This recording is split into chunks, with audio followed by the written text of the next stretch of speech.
সুপ্রিয় ভাই ও বন্ধুরা, সবার প্রতি রইল সালাম ও শুভেচ্ছা। আসসালামু আলাইকুম। আমরা আছি বিজয়পুর চিনামারি পাহাড়ে। এই পাহাড়গুলো খুবই সুন্দর। এক সময় গাছগাছালিতে ভরপুর ছিল, সবুজ অরণ্য ছিল। এখন গাছগাছালি কেটে ফেলেছে।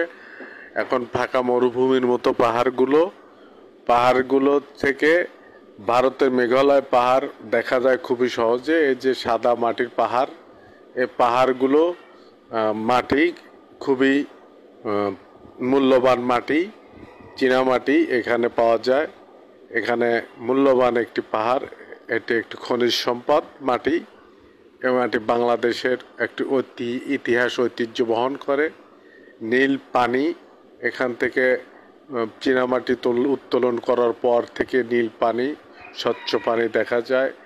বেগুনি কালারের মাটি এবং পাথর, দেখতে খুবই সুন্দর, অসাধারণ দৃশ্য।